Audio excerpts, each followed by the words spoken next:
models. We wanted to analyze first what would be an appropriate transition advancement for Serbia after all these that happened. And this was a little bit more complicated model, not very much.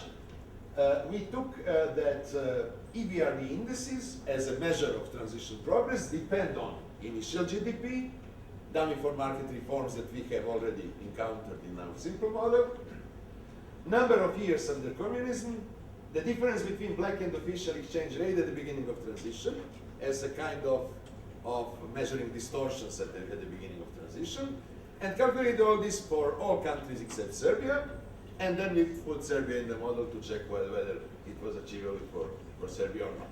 We have estimated, I must add this, those models for 98 and 2001, because those years will approximately, due to the delay of Serbia, will approximately correspond to the state of Serbia in 2007.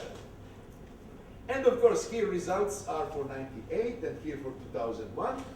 We cannot analyze them all, but you see the asterisk, which means that every variable was significant. So all initial conditions were significant, and note this happens more than 10 years after the start of transition. So we can realize how much transition progress depends on various initial conditions. And according to R squared, we can say 31 to 65% in our models. So that was the explanation by our models. As to the Serbian case, we may conclude that the first post-2000 government really made use of the relatively favorable initial conditions that Serbia possessed, whereas the second and the third government did not. If they had done so, the EBRD score would have been 29. And note one more thing, that this was achievable for Serbia even in the year 2000, if the things took normal way. Now we wanted to estimate what would be an appropriate GDP level, and we took GDP per capita level as a variable dependent on initial GDP, market reforms, EBRD score, both single and square, inflation, where we took inflation from 94, because at the beginning of transition we had very high inflations everywhere. But after 94, there is a kind of stability that should be achieved. Budget deficit, that was a dummy, whether a country is above or below 5% of GDP, whether it performed deficit above or below 5% of GDP. And first principal component of initial conditions, as put in one important paper, I want to discuss this. So we have estimated this model again for 91 and 2001 for the reasons I explained, and what we can see. First thing that we can see, that these models explains very much about the GDP. That is relatively high, adjusted R squared. The second point is that everything was important. Everything significant, except we were unlucky with this first principal component, but I must say that we didn't have maybe even correct data for everything. And for 2001 as well, and it is even better, only budget deficit doesn't work here. But that is a dummy variable which is also a little bit so-so.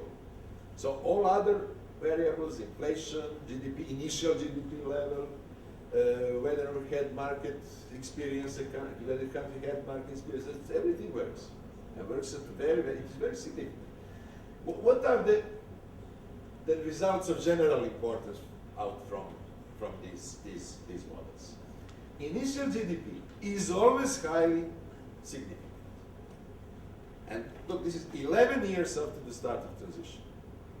And in 11 of 12 equations that we have seen, the most significant one.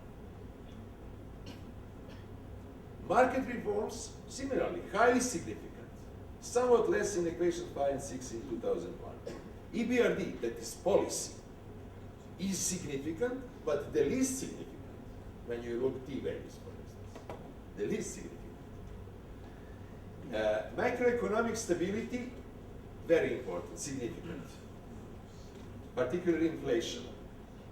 And what is the conclusion? In the first decade, in the whole first decade, and beyond, 11 years, initial conditions strongly determine GDP levels, which cannot be offset by policies. And the conclusion is quite logical. If policies are indigenous, cannot be offset by something that is predicted by initial conditions. So these findings severely questions theories advocating speedy reforms and the power of policies. What are the results important for Serbia?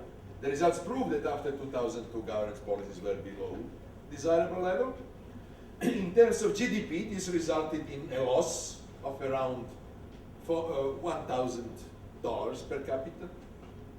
We had 4,000 instead of 5 at that moment, and which we can say in turn confirms the importance of the recent elections we had that endorsed a pro-reform government, which will have to make use of the disposable factors for faster development that exist in Serbia. So, to conclude, our results confirm that early studies on transition and its impact on growth fail to properly assess initial conditions and institutions, as put by colleagues Stiglitz already. The level of initial development strongly influenced market reforms and growth.